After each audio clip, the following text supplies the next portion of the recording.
Welcome back to Franco Fridays. I've got a double feature I'm looking at today, and that's the Fu Manchu double feature from Blue Underground. Blood of Fu Manchu and the Castle of Fu Manchu.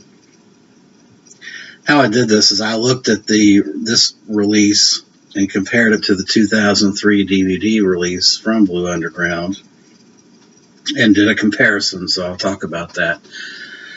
First up is The Blood of Fu Manchu.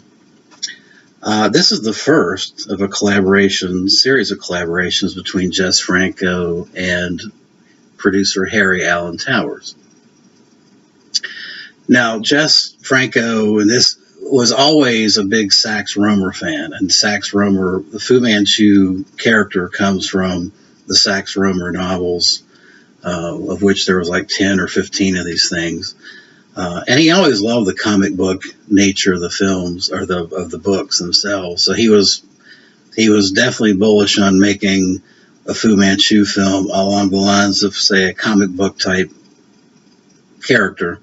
Really kind of almost a precursor to your Marvel or DC movies. And that's what you get here. It's kind of a kiddie Saturday matinee type movie with some Jess Franco sex and nudity thrown in. I mean, so it really is ludicrous plot, but it's not intended to be a serious commentary. It's just supposed to be a fun comic bookish type movie. In this one, Fu Manchu, played by the legendary Christopher Lee, is set on world domination. Surprisingly enough, way before Dr. Evil.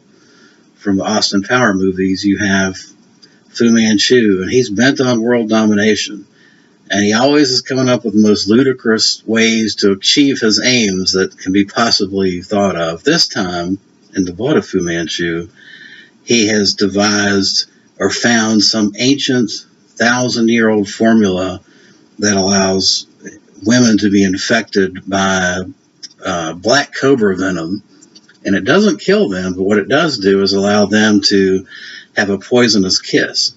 And so his battle plan is to kill off all his major and threatening competitors, and anybody that threatens his quest of world domination, mainly Nayland Smith, who's played by Nigel Green. He's going to send these women off to kiss them, and they're going to go blind and then die. The film doesn't really explain that they don't die instantly. He doesn't really explain the mechanics of this, but basically they eventually die. They go blind and eventually die. And one of them actually does meet up with Scotland Yard's Nigel Green, gives him a kiss, and he is blinded. Not dead, but blinded. And so now the search goes to try to find Fu Manchu and find an antidote to the poison.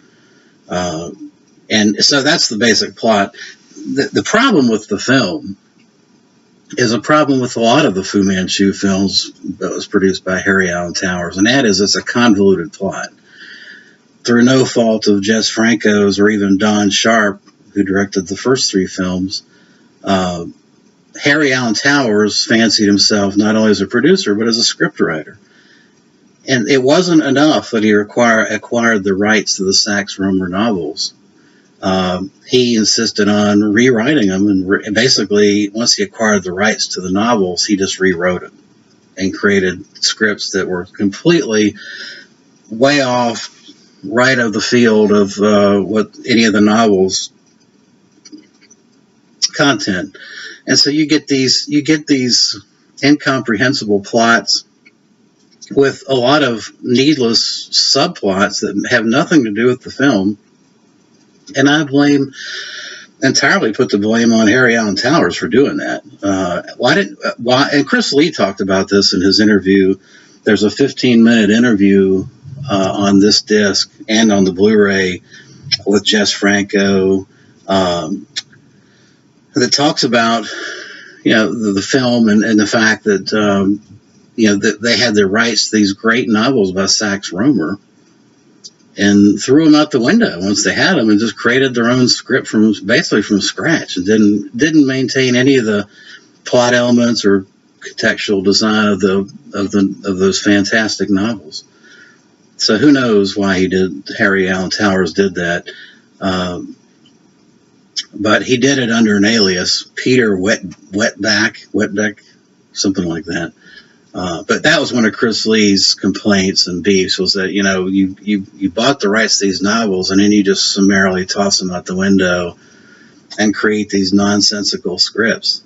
But the movie unfortunately is bogged down by some subplots that make no sense. The Sancho, first up is the Sancho Lopez subplot, which is this irritating kind of comic relief character that looks more like he belongs in a spaghetti western. He somehow is able to get tied into. He's basically a bandit that stumbles upon this whole plot of Fu Manchu's and his lair. The second subplot is you've got Dr. Wagner and his partner, who is a secret agent, and they're looking for the lost city, and they happen to just stumble upon Fu Manchu's lair, and bad things happen as well there. So these two subplots, they do eventually tie into the Fu Manchu, but it's all kind of by accident, and they just kind of stumble into the lost city of Fu Manchu. Nigel Green is an interesting actor. He played Henry Baskerville in the 1939 Hound of the Baskervilles with Basil Rathbone, and he had a small part in Tales of the Crypt. I think episode 4 of Tales of the Crypt. He does a pretty good job in this one. I have no complaints about that. Also, Christopher Lee obviously plays a Chinese character. He complained a lot, obviously, about the makeup. It took apparently 2 hours to do the makeup on his eyes and that type of thing. But I think it worked well. And he plays, he was very careful to not portray or not overindulge in what could be viewed as a racist type film. He played it very subdued, very stately. So I think he was very careful to play the role. He really underplays the role in an attempt to avoid looking racist, I think. His partner is Lee Tang, and she's an interesting person.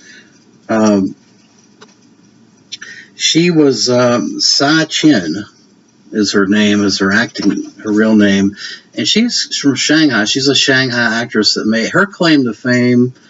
Was in this play that was in England, The Wonderful World of Susie Wong, when she kind of plays this sex pot of the 60s.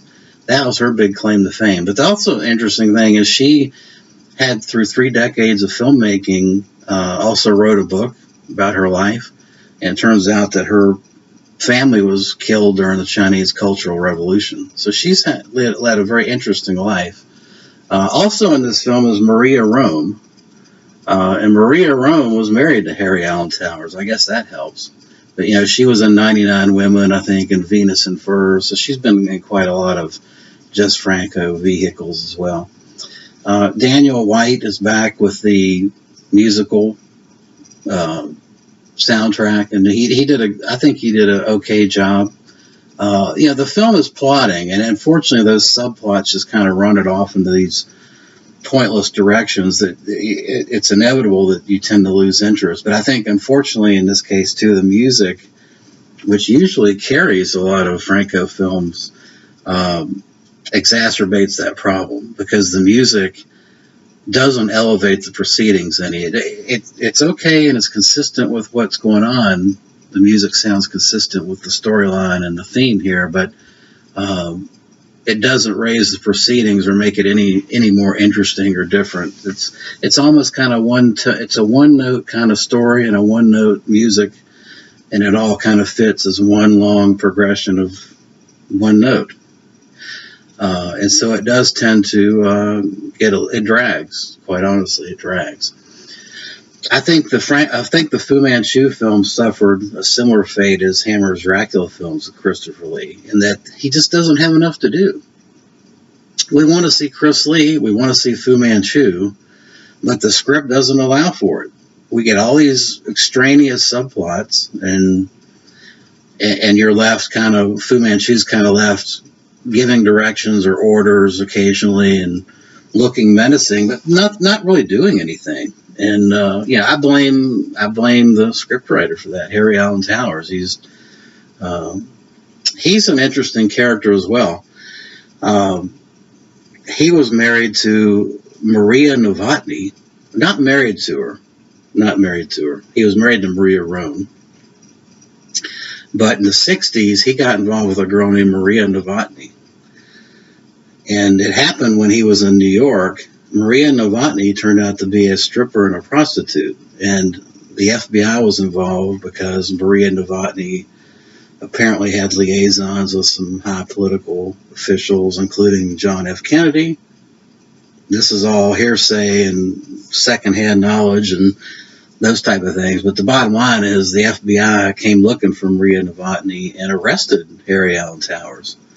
And Maria Novotny got away and escaped back to England under an assumed name, and so did Harry Alan Towers. They were able to beat the rap of this.